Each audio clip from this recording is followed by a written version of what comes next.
Good afternoon, good morning, good night. Before we take and do our regularly scheduled program, John Brennan, who you all know as the President's Chief Counterterror and Homeland Security Advisor, is going to give us a quick update on a couple of things.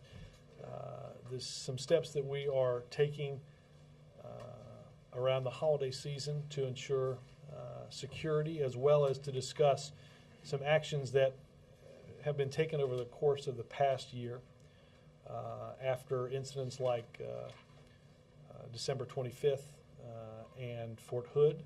And I'll turn it over to John, and we'll take a couple of questions afterwards before letting him go. Okay. Thank you, Robert, and good morning, everyone.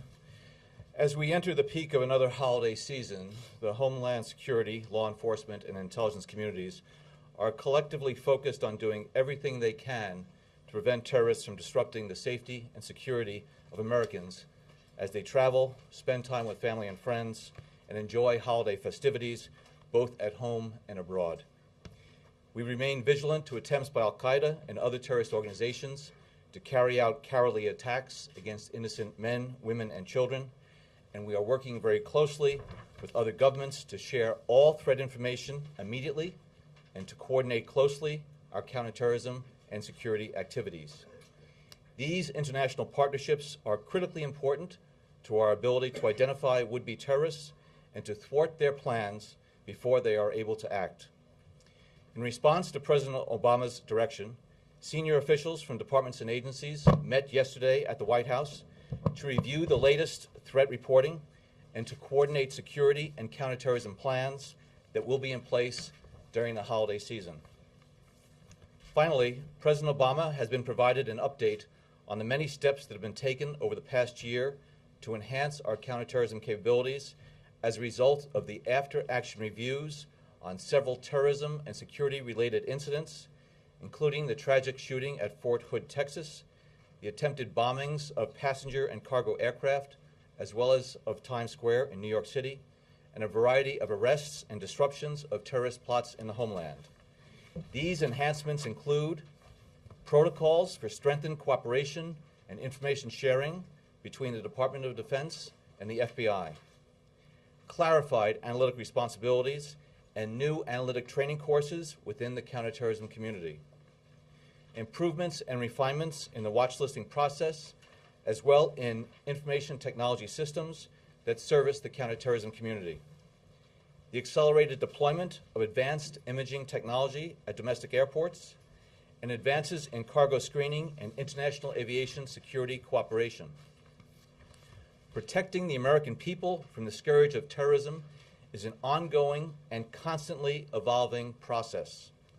It is the goal of the counterterrorism community to stay several steps ahead of our terrorist adversaries so that we can stop terrorists dead in their tracks before they are able to carry out either small-scale or potentially devastating attacks.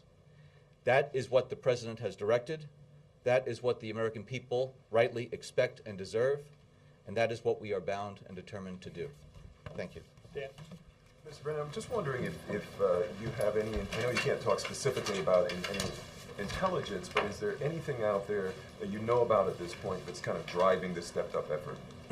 Well, as we have discussed previously, we're concerned about al-Qaeda's plans to carry out attacks, and the Department of State had issued an advisory about Europe and about plans by al-Qaeda to try to carry out attacks there. We do not limit our focus to one geographic area. That's why we are constantly looking at whether or not there is something that is directed at the homeland here. We always receive reporting. What we try to do is to investigate it and to scrutinize it very carefully. So we need to be on top of our game, particularly during the holiday season, but throughout the year. It seems as though in the past there was a primary focus on a single catastrophic attack, and it sounds like that's been shifting recently to a concern about multiple small attacks. Is that an accurate description of what the landscape is right now? Well, I think we're concerned and we are staying vigilant about both ends of that spectrum, as far as a large-scale attack as well as smaller-scale ones. But I think the enhancements that we have made to our security over the past decade has made it much more difficult for terrorists to conduct these large-scale attacks. We've degraded their capabilities. We've degraded their training capabilities and ability to plot and to move operatives. So what we have seen recently is increased focus, I think, on the part of terrorist groups to try to carry out some of these smaller scale attacks. And so we are staying very focused on our ability to detect those types of attacks and stop them, whether or not they're by individuals or they're part of a larger organizational effort. Mark? Mr. Brennan, should your statement alarm Americans or reassure them that they'll be safe? I think what the statement is intended to do is to reassure Americans that their fellow Americans who are working in the Homeland Security, law enforcement, and intelligence communities are working around the clock to protect their fellow citizens. We will not rest because we know that Al-Qaeda and other organizations are still out there. We're going to do our best to disrupt these plots and their plans before they ever make it to the homeland. So what we want to do is to let the American people know that we're on the job. We're staying vigilant. We're working with our partners, and not just our international partners, with our state and local partners as well. And we will continue to do so throughout the holiday season and beyond. Ben? Just to follow up on Dan's point, to the degree you can speak to this, is there a particular concern during the holidays, given the enormity of passenger travel? Well, I think as you point out, there is a fair amount of volume that's going through the different transportation sectors, whether it be aviation or rail and other areas. So what we want to do is to make sure that we're able to provide the security to the traveling public. We also want to make sure that we run to ground any type of report out there about a threat to the American people. I think as Secretary Napolitano said the other day, as far as something specific and credible, we don't see that. There is a constant stream of reporting throughout the course of the year about Al-Qaeda's plans. Sometimes we have that strategic warning. We're not going to wait for a tactical warning. We're going to be poised every day to respond. Mr. Brennan, as you know from last time, the Christmas Day bomber, there was intelligence gathered in the field that wasn't fully shared with the appropriate people before the plot moved to execution. Are you confident now that that situation won't happen again? I'm absolutely confident that the deficiencies that were identified in the system as a result of the after-action review of the Christmas Day bomber have been addressed. And some of the reasons why certain information was not shared, certain information didn't make it through the system, we have taken steps to ensure that that type of problem does not happen again.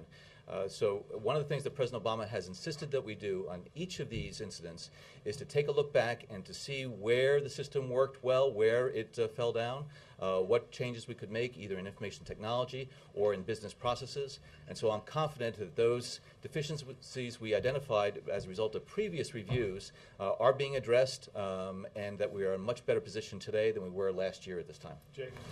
On Monday, there were 12 individuals in the UK who were arrested on a suspected terrorist plot. I was wondering if you could tell us anything more that we know about that, or anything about their intention. And also, if the problem of intelligence sharing has been solved, if you could explain why Director of National Intelligence Clapper did not know at 3:45 on Monday about those arrests in that interview with Diane Sawyer that you and Secretary Napolitano did, how that's possible that hours later he had not been told I will about be those. pleased to address that question, Jake. Which Let he me did today, as you know. Yes, let me address Okay. your first question first, and I will defer to my British counterparts to provide information about the status of their investigation. We are in constant contact with the British. We were since the beginning of this takedown of the individuals in Britain to work with them closely to find out whether or not there's any nexus here to the homeland, find out what we can about their motivations, intentions, and where their operational planning was going. So that is ongoing. On the second issue, Jim Clapper is, I think, the consummate DNI. He was working on developments in the Korean Peninsula in terms of political and military developments. He was focused on trying to provide support to the Congress as far as the START Treaty deliberations were concerned. He was engaged in a variety of classified matters. Should he have been briefed by his staff on those arrests? Yes. And I know there was breathless attention by the media about these arrests, and it was constantly on the news networks. I'm glad that Jim Clapper is not sitting in front of the TV 24 hours a day and monitoring what's coming out of the media. What he is doing is focusing on those intelligence issues that the President expects him to focus on, and to make sure that we don't have conflict in different parts of the world. He continues to focus on those, and His not being briefed yesterday afternoon, this is something that they've acknowledged that he should have been briefed on. They've taken steps to correct that now, and if that happens again, I'm sure that he is going to be au courant as far as a takedown overseas. Just one quick follow-up. Is that, by implication, are you suggesting that the arrests, that the threat was not serious enough to have risen to that level at No, that what point? I'm suggesting is that there was the sharing of the information from the British to U.S. officials. We were in touch with the British throughout the day and continue to be so. There was no action that the DNI had to take. There was nothing that was required of him to do. And so he was focused on those matters that required his direct and personal attention, and he was giving full attention to those matters, and the President was very appreciative that he was focused on that. There is going to be a continued interaction with the British on this. There may be things that the DNI personally will need to be involved in, but as of that time, there was nothing that the DNI needed to do or to be engaged in that would have required him to set aside other pressing intelligence matters to get briefed on things that were being put out in the press. Thank you, John. Thank you.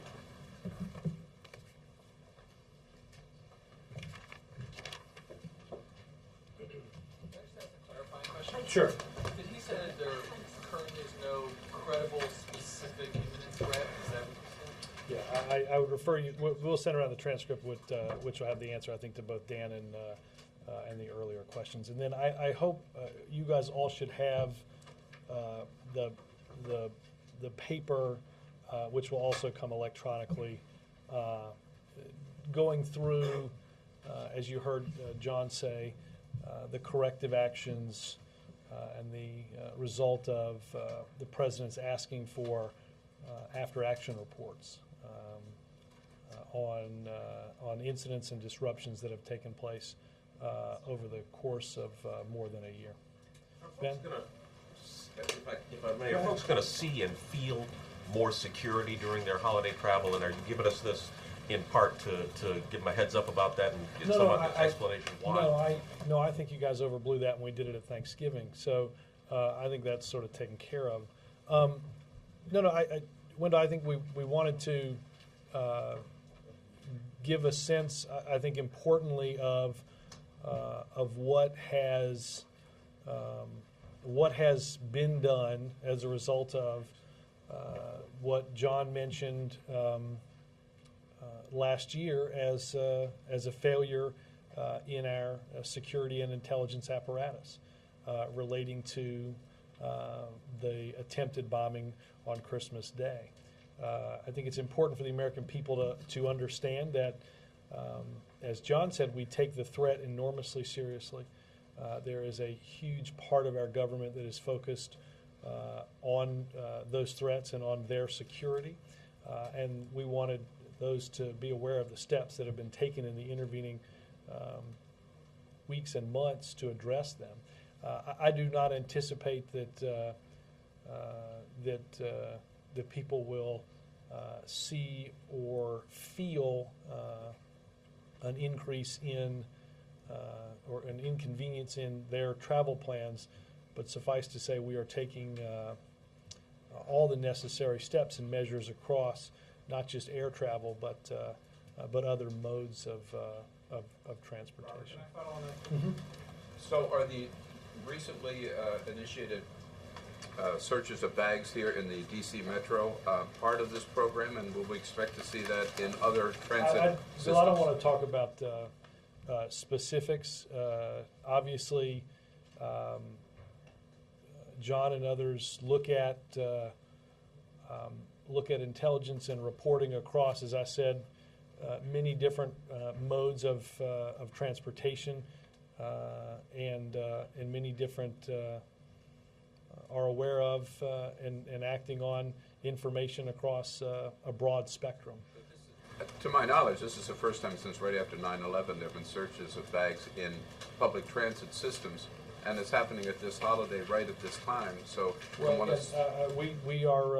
to take whatever steps and actions are necessary to ensure a heightened sense of protection. Yes, sir. But isn't it, maybe my recollection is wrong, but isn't it true, aside from the underwear bombing attempt last Christmas Day, we in Washington and official Washington and the media get breathless each holiday time about increased security. I don't know that your breathlessness is reserved simply to holidays observed on a calendar, but no, My point is that, that these are that the attempted attacks have been random. It seems. Look, I think that John would probably tell you there's, quite frankly, a little bit of both.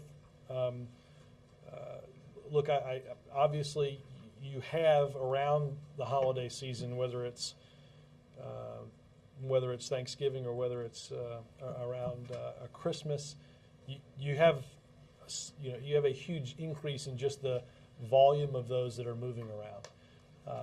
You have, as you mentioned, at other times, Times Square or the AQAP plot involving cargo planes, which is not, as you mentioned, not affixed necessarily to a holiday. So that's why I think one of the points that John wanted to make was, regardless of the day on the calendar, there's a vigilance that must be maintained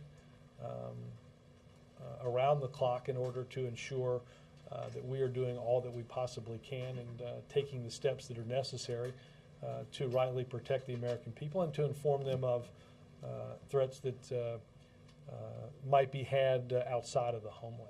So again, this was largely an informational briefing on John's part to give you a sense of what we're doing. Ben? I had a follow-up question about the signing ceremony. Don't ask, don't tell.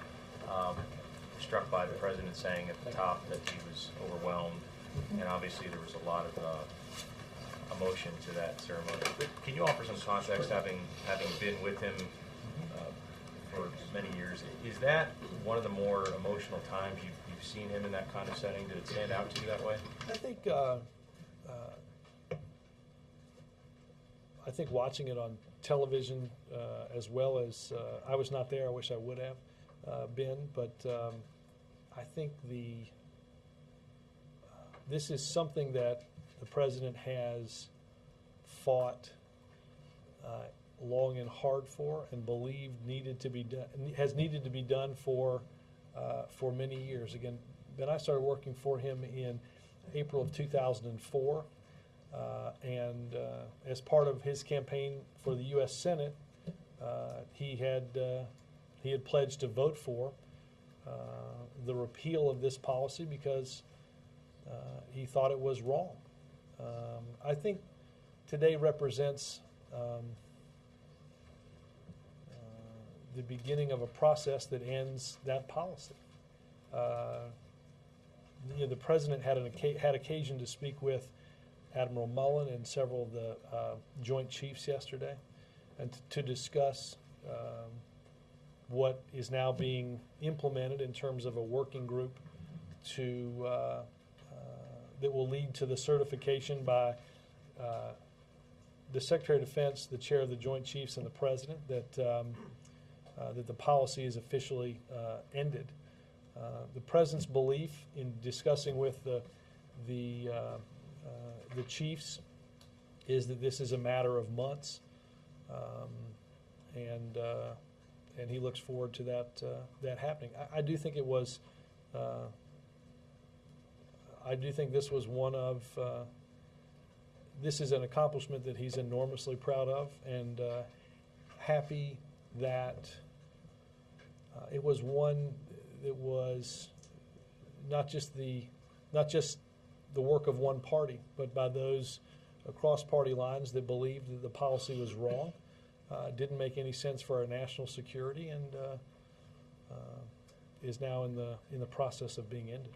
And just one other on that. Do you, some of the advocates who have fought for this for so long, see this as an opening of greater justice for their cause? Do you see that as well? Does the White House see this as the country's ready for more equality on this front? Well, look, I will say this. I think whether you look at the attitudinal study that was done at the Pentagon, or you look at any assortment of public polling conducted by many of your news organizations, I think it is clear to see that the attitudes of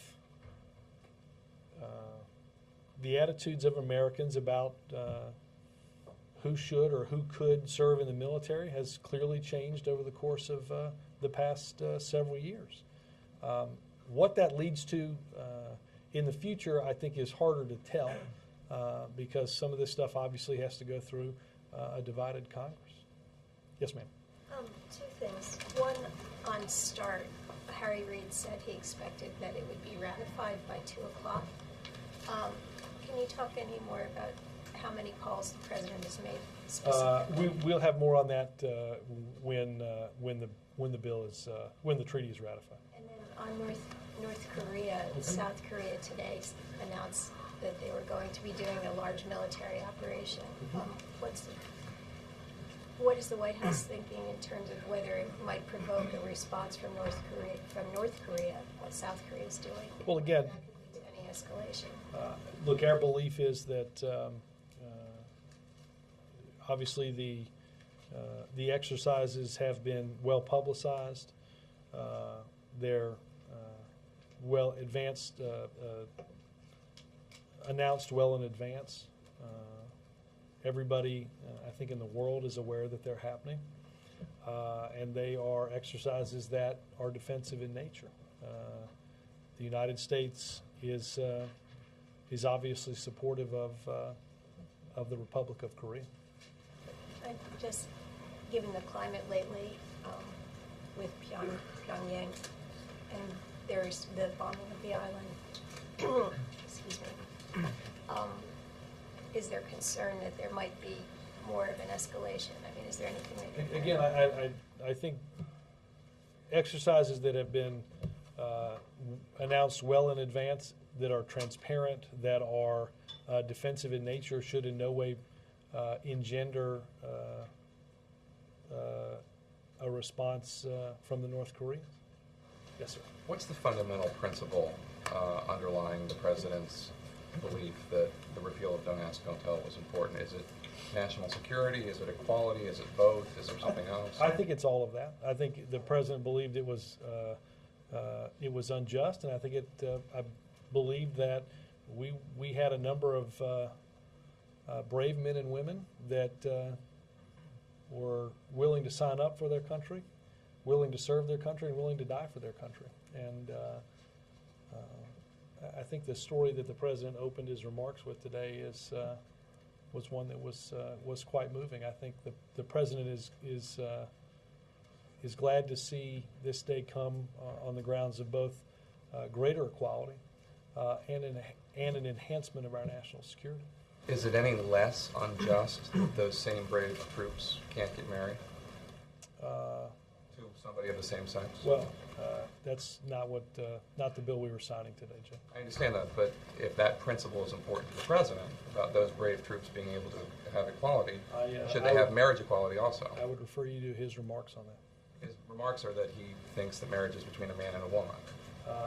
And that he strongly supports civil unions, and but the military doesn't recognize civil unions. I understand. You didn't ask me what the military recognized. You asked me what the president believed, and that's what I've said. Well, just to pinpoint it here, it's unjust to not Jake, let them to pinpoint it here, I'm not here to make news on that issue. Dan? I'm just trying to point out the fact that this principle seems to have a border. You know, it doesn't apply. It doesn't apply to everything. I understand what you're trying to point out. All right. Can I ask one question about Israel?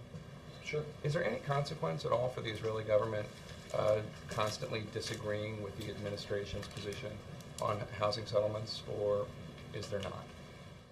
Again, as we've discussed many times in this room, Jake, our government has had a position that dates back, I think, probably to the administration of Lyndon Johnson about our views on housing, and we will continue to make our position known, again, as we have for many administrations. That does not stop our efforts to remain engaged in a comprehensive peace process. We understand as a country what happens, or I should say we understand as the world, what happens when our country is not engaged and involved in the process of actively working with each side to bring about a comprehensive peace. That is a long and bumpy road, but the president will continue to do that. Is the same basic idea at play with Pakistan and Saudi Arabia, that we continue to engage with them even if they do things we don't like that harm what we perceive to be our national interest? Meaning what? The ISI and its reluctance to, as the AFPAC report said, that there's still safe havens, and yet we still. I'm happy to address the individual. I don't know if you were trying to link a series of those things. Obviously, we have important bilateral relationships where we agree and we disagree with within those relationships. Dan? Can you give us a time frame as to when the policy will be certified? I know the president said he wants this to happen without delay, but well, again, the president discussed with Mullen and others yesterday the fact that I think as a group they believe this is a time frame that is a matter of months. But nothing more specific than that. No, I don't have anything more specific than that. And what is the president going to do to make sure that it stays within this matter of months time frame? You know, he had an interest yesterday in discussing with the chiefs and with the chair, and I will point out both Gates and Mullen played a big role in seeing this day happen. To watch the testimony of a chair of the Joint Chiefs say that this is a policy that should be changed was a historic moment. Now they are charged with the job of implementing this change, and their commitment to the president is that it can be done in a very timely manner. Again, I think you've seen, or there's been conjecture about when that would happen. Again, I think the president was very clear that this is not something that needs to or should drag on. A couple of housekeeping matters. Anything more on whether we'll see the president today, and when is he leaving? If you can tell me when Congress leaves, I can answer all of the above questions. I anticipate at some point you'll see the president today. I should start a pool as to when that would be. What time we'd like it to happen? Let me tell you, look, I'd like to do it now, and then we can go about Christmas shopping and doing whatever things we haven't been able to do as a result of this. Regrettably, Dan, you and I we hold very few cards in this long process. But I anticipate that you will at some point see him. I will say, as a pure housekeeping measure, we are not likely to have a ton of time in terms of when you see the advisory. So to help out Caroline and others, when you see the advisory, please RSVP. If there are people that need to come into this building that aren't here on a regular basis, they're going to have a very, very limited time with which to do that. Please tell your organizations and give them that heads up. So there will be a news conference, just a matter of when. That's my hope. Again, Ben, a news conference. But again, Ben, I got out of the prognosticating business around healthcare. Yep. So the president and you and others in the administration have made it pretty clear that even though the DREAM Act failed to pass, you'll continue to pursue it in the next Congress, that you'll continue to pursue other goals like tax reform, even though the deck is stacked much more heavily against you. Is there... I'm sorry. Somewhere in there is presumably the punctuation of a question mark. But glad you find it amusing. But my question is, how do you propose to do these things when it was hard enough to do what you were able to do, if not almost impossible? When the odds are stacked further against you. How much would you have bet me that we would get all that we're about to get done? No problem, but... Oh, somebody please begin pit record on my VCR so I can save this tape. It's a VCR. It's I'm talking to Bill. It's No, Merry look, Christmas. look, Why should I this night think- be different than any other night? I think, again, look, I think the president will have an opportunity to discuss what has been accomplished over the past 6 weeks. The path for how we can work together and accomplish stuff that's in the national interests, next year. But Bill, I guess I'd start with your question, no pun intended, in noting that I doubt many people would have thought that we'd have a free trade agreement that enjoys the support of the Chamber of Commerce and the United Auto Workers. Huge bipartisan majorities supporting a tax agreement that allows unemployment benefits to last throughout all of next year, provides certainty in tax rates that won't rise for middle-class families, that we have begun the repeal of Don't Ask, Don't Tell through a congressional process, and knock on wood, let me finish. The likely ratification of a START agreement whose obituary has been written more times than I could care to remember. None of that was easy, and none of what has to happen going forward is easy. But I know the president believes that there are, and I think those milestones that I just mentioned, I think what they show the president is that when people get together and understand and believe what is in the best interest of the American people, certainty in tax rates, repeal of policies that people believe are unjust, or something that protects our national security, that we have far more in common than we do in opposition, and that working together we can get things done. That's what animated him to run for public office. That's what animated him to run for president, and I think that's what's animated his actions over the past 6 weeks. Well, that's all good for you, but what incentive do Republicans have to cooperate with him in the next Congress? There's an election coming in 2 years. And 4 and 6 and 8. But, Bill, they also, we'll write them down. They control part of government. A budget is going to originate in the House of Representatives. Funding bills are going to originate in the House of Representatives. I mean, the incentive that they have is less of an incentive and more of a responsibility. They're charged with having to run half of the legislative branch. I think, as I said yesterday, I think that has kicked in over. I think that responsibility has kicked in to some degree a bit early, and you've seen all of what I just mentioned happen.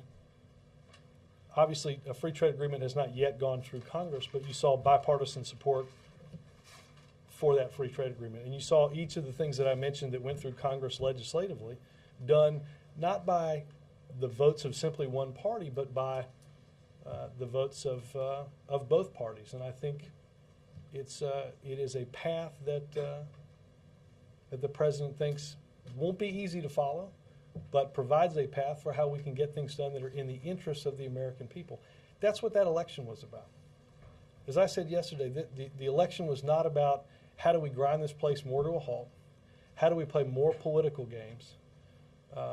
It's about how do we get things done that the American people understand are in the best interest of the American people. I'll play back the 8-track tape in 6 months.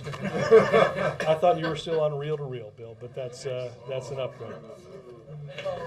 You never grow when he makes fun of me. I don't. I get it. Bill, you guys sit behind me. The president's ordered some changes in the treatment of prisoners in Gitmo who can't be brought to trial, or at least can't be brought to trial now. Can you talk about those? I'm sorry. Start again. The president has ordered some changes in the treatment, the rights, if you will, of prisoners at Guantanamo Bay who can't be brought to trial. Are you talking about the draft executive order? Basically, Okay. yeah. But let me change the. You're right, because it's not finalized yet. Let's go farther than that. That is a process. That is a document that has not even begun the process of a deputies committee meeting. It has not been read, looked at, or reviewed by the president. I do not think it is, or it should be, surprising to many off of the speech that he gave in May of 2009 that there are going to be those that are currently in Guantanamo Bay that for whatever reason are not going to be able to be tried in either a federal court or in a military commission that are going to have to be indefinitely detained. The president was clear on that in May, and I have no comment on the draft executive order, largely because it's a long way from ever even reaching the president's desk.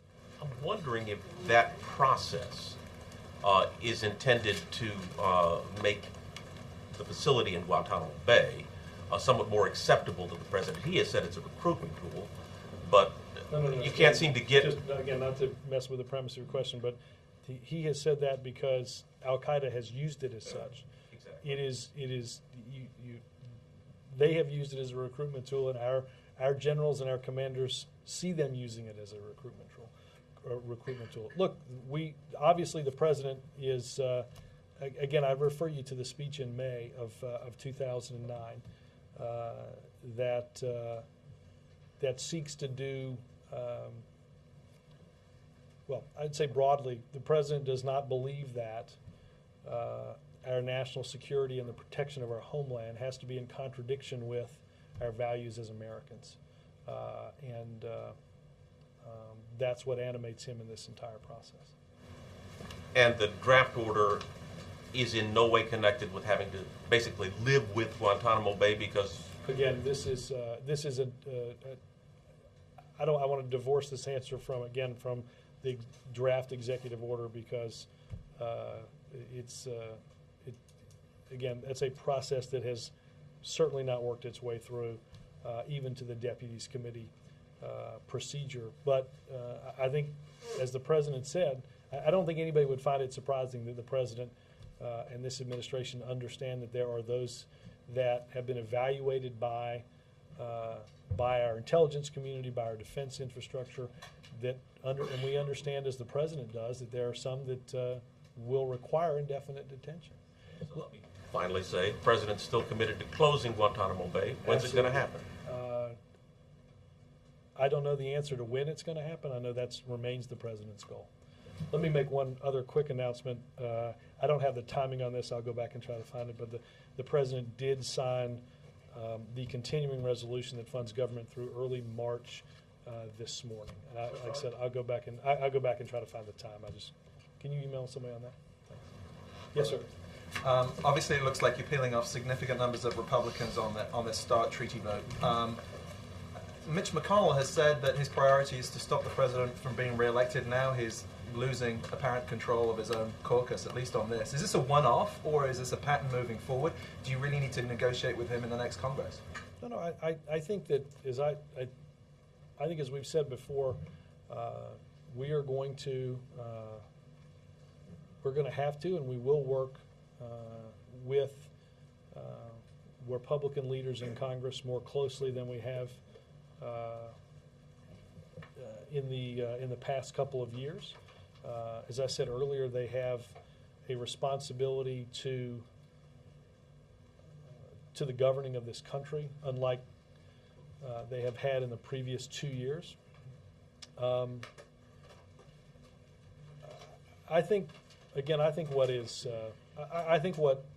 the result of what has happened over the past few weeks is less somebody losing control of their caucus and more those in that caucus understanding that the message is work together and get things done. Don't relitigate the fights of yesterday. There's plenty of time before that next election. Focus not on your political future, but on our future. That's the message that the American people are sending, and I think that's the message that those in Congress have heard in in everything, again, from the tax agreement to the hopeful ratification of the START treaty. So, how do you? Did Mitch McConnell not get that message when he said he was going to try and defeat the president in the next election? I think that is a broad and fundamental misreading of what the election was about. I do not believe that that regardless of your vote, people went to the polls thinking, let's extend gridlock and political gamesmanship for another 2 years. If that's what some up there believe, then have at it. I don't think that's where the American people are. Robert, a follow on that? Yeah. Very briefly. By the way, I like the tie. It must be an important day. It's Christmas. I want to get out of here. Senator McConnell went on the Sunday show saying that he was opposed to START. His folks said that was to sort of halt the momentum for this. He also got a bit brushed back on the earmarks thing from his own conference. Do you think he's sort of made a miscalculation here and taken too hard a line to appease these Tea Party types? I think that I think on a number of issues. I think certainly on the issue of START, the miscalculated that there are those that believe, as the president does, that we can put aside partisan political interests to do something that's in the best interest of our national security. I think that's why the treaty will be ratified today. I think that, again, I think people want us to put aside that the way Washington has traditionally worked and worked together. Do you think these are the days of sort of Fortress McConnell, him holding the 40 members of his conference more or less intact, are essentially over, at least on non-Hispanic? I don't doubt that there are going to be times in which, look, you see it on the 9/11 bill. There's 58 on one side, there's 42 on the other. I don't know how that might might change if that were something that was considered next year or not. But I still think, and I think the president believes, that there will be times in which we will have splits along partisan lines because we're fighting about something that we all hold deeply.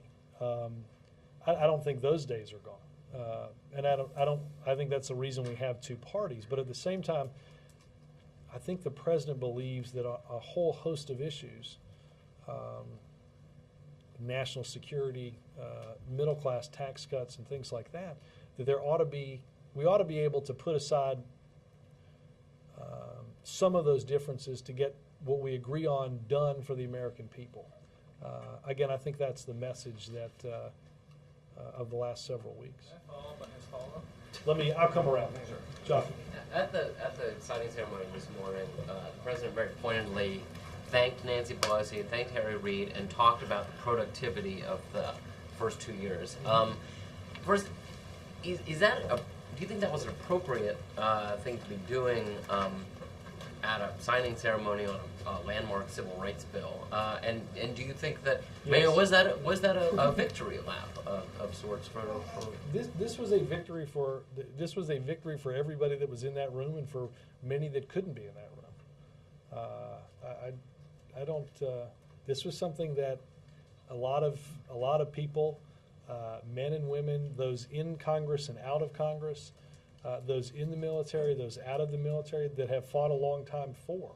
I don't see anything inappropriate for the president to discuss what he believes is and has been a very productive 2 years in Washington. But that was a reference not to Don't Ask, Don't Tell repeal, but I think it was a reference to Don't Ask, Don't Tell plus financial reform, healthcare reform, economic recovery, credit card reform, a whole host of things.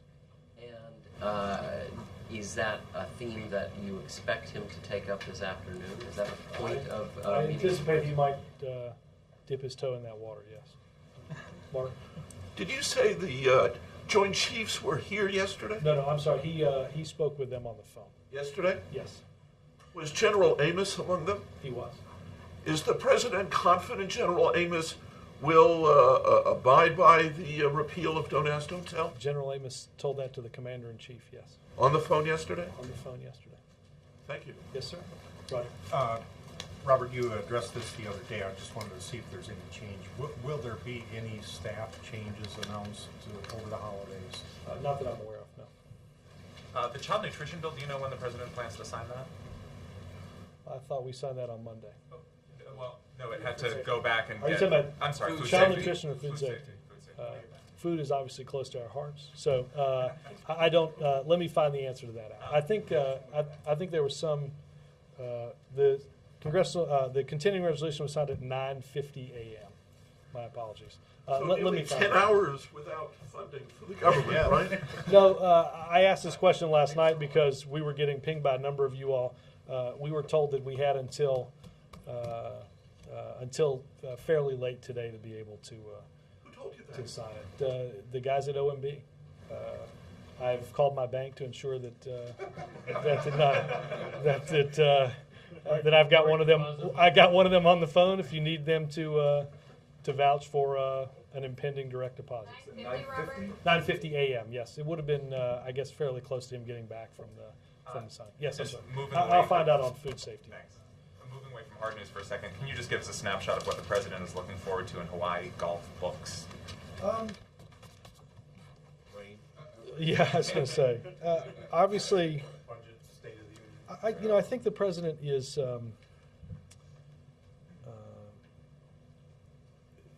I think he is, as much as anything, anxious to spend time where he grew up with his family, and to see his sister, to see his nieces, I should say. I should get a rundown of which childhood friends. Normally, a bunch of them usually come back, and it's an opportunity for the president to spend some time with them. I think that's what he's most looking forward to. Related to that, will he be looking at will there be a staff review that he's looking at while he's there, and also will he be looking at the State of the Union address at all, or will he be working on that at all? I anticipate that they'll take a number of things with them, and that he'll read a good amount of stuff. He'll have, obviously, his daily intelligence briefing, as well as probably a novel or two. One more. You mentioned education yesterday. Is he giving speeches on that after the election, or after December? Is he in early next year? He's on education reform and that kind of issue? I don't. I'm trying to remember through. I would anticipate that doesn't happen until post State of the Union. Yes, Robert, two quick things on Don't Ask, Don't Tell. Was the White House aware, last night apparently Senate Republicans were working to insert some kind of an amendment to the Defense Authorization Bill to require the service chiefs to sign off. Were you guys on the phone late last night to try to dissuade? Or? Let me check on that. I know that I think that would have required unanimous consent, and given the lift to get the repeal done after 17 years, I don't think that Senator Reid had that in mind. Again, I think what's important is that and this has been true since the president told the chiefs and told Secretary Gates and Admiral Mullen that his goal was to see this policy repealed, not if, but when. That was in one of the very first meetings that was had about this, and obviously, implementation is enormously important to him. That's why he reached out yesterday. But I will say that regardless of where any individual has been in representing the views of themselves or representing as part of the Joint Chiefs some views of their branch of the military, all told the president before repeal was voted on, and all have said since, that they will implement the law of the land, and I think that's what certainly that's what the courts would expect, and that's clearly what the American people and the Commander-in-Chief expects. That's why, again, I believe he thinks, based on those discussions, that this can be done in a matter of months. Just one other thing. Yep. Did the White House invite any other congressional Republicans from the House or Senate other than those who came this morning to the signing ceremony? I would have to, let me check with Legislative Affairs and see if there was, who might have been invited and didn't come. I can check. Glenn? Robert, as you know, there's been some complaints from some members of the New York congressional delegation, Carolyn Maloney, and others, that the White House has not taken an active enough role in the 9/11 responders bill. Apparently that's changed a bit over the last 24 hours. Can you sort of detail for me what the White House... Let me check and see what has, I mean, again, we have been, we came out for this bill in August. We detailed those views both publicly and in statements of administration policy to the House when they voted and to the Senate when they voted. And you've heard me say for the past more than a week or so that we were strongly supportive of this. But Glenn, I'll say this. There's nobody in our party left to convince. They're all there. They're all there. And I hope that, and the President hopes that when this bill is likely brought up for its reconsideration today, that there are those on the Republican side that do just that and reconsider. John? Contacting people about that? Let me check with Legislative Affairs. Thank you, Robert. Two brief questions. First, there will be a formal ceremony next year for the promulgation of the START Treaty with the President and President Medvedev, right? Medvedev, I don't know what the schedule is. I don't know that. As I understand it, the treaty is ratified once the Senate does it. I don't know of, at least right now, plans to do a ceremony that you speak of. I think that we had the signing, obviously, of the treaty last April-ish in Prague. All right. The other thing, Robert, is that you this week gave a lot of credit to 3 secretaries of state in Republican administration for securing And likely I left out dozens of people that have been helpful. Right. Go ahead. You mentioned yesterday Admiral Mullen and General Hoss Cartwright, appointees of the previous administration. Will the administration count on more identifiably Republican figures and figures from past administration in the next Congress to win? Look, I think that I think, as is true on a number of issues, not just on issues of national security, that there are those that that share an interest in different policies, and when the president talks to them, or the vice president talks to them, or people in the administration talk to them, and they desire to be helpful, we think it is always helpful to have Democrats and Republicans, those that are currently serving and those that have served our country, out to discuss why they think this is an important priority for the American people. So we've certainly done that in the past, and I hope to continue to do that. Margaret? Thank you. I wanted to just follow up on your answer to Wendell's question about indefinite detentions. You said that the order is, quote, a long way from reaching the president's desk. And I think in at least one of those stories yesterday, there was an intimation that it would be sometime in January. So I'm not asking you to confirm. Yeah, I would just say this. Is that... Margaret, it's hard to know the process at this point because, again, it's not one step away from the president's desk. It's many, many meetings, and again, this hasn't been brought to him. It's at I think a deputies committee level at some point in the next few days. That would likely lead to a series of things before principals committee, principals level, which would include the president. I mean, it's not going to happen before the end of the year, it's clear. Oh, certainly not, no. Maybe not even in January. It's hard for me to give a timeline, but definitely not by the end of the year, since that's rapidly approaching. Right. And then, just so that I understand the planning purposes for today, yes. Is the president poised to do the press conference after the start vote or after they gavel out? To be determined. Again, our hope is to, and I'm trying to be coy, I'm just trying to, I've been in more scheduling meetings about this than I would care to recount. And every time you go through a scenario and people leave, there's a new set of times. Our hope would be that we could do something sort of mid to late afternoon, which would allow for some normal deadlines for you guys. Again, that is, I think we would likely do it over in the auditorium on the first floor of EEOB.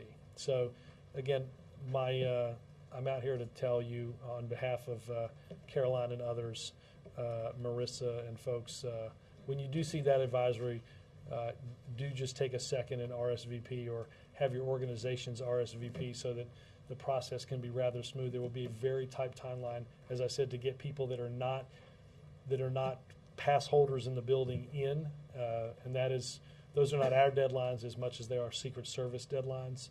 There's a lot of people coming through the White House for tours, so please be attentive to that as you can, and we will try to give you guys as much notice as we can.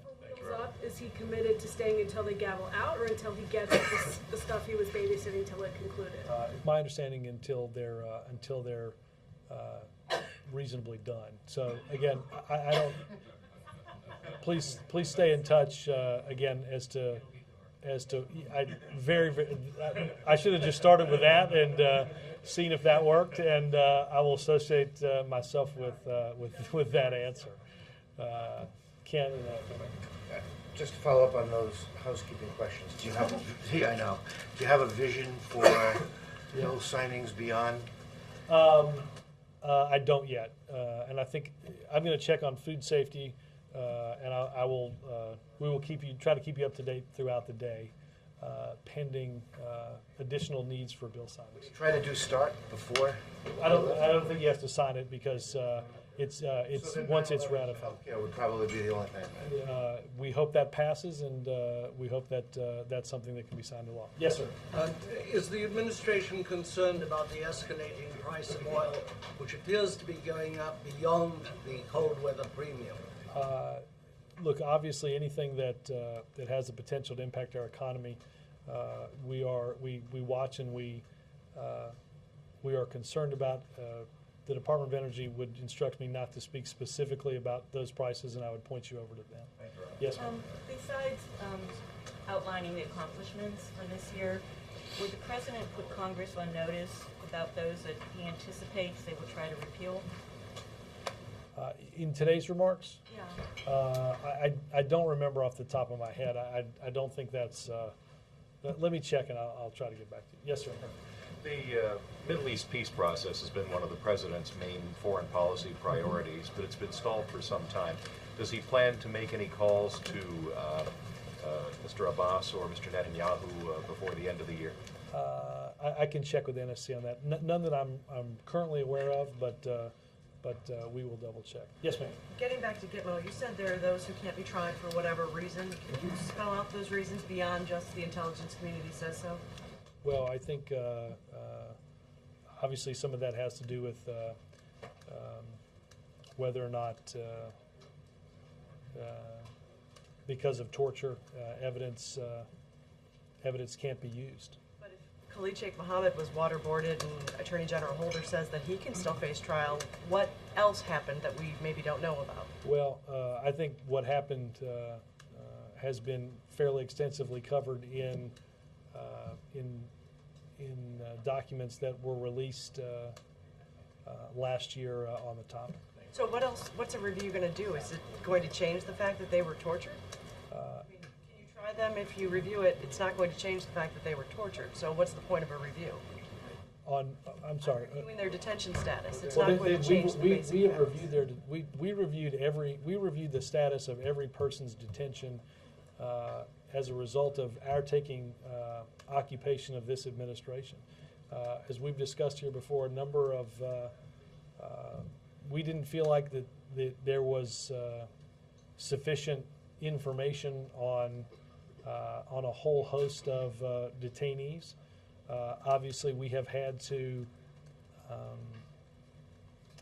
There's a process that went through to determine the status of each detainee, and we've also obviously had to balance decisions on habeas petitions that have been ruled on by the courts. Yes, sir. Do you, excuse me, do you foresee the next 2 years of Congress being more productive, considering, the President said today that the last 2 years are very productive, and you're saying that Republicans seem to have taken a earlier responsibility to governing. So do you foresee the next? I will say this: I do not think that the next 2 years, because there's a divided House and Senate on different party lines, that the next Congress has to be, by definition, unproductive.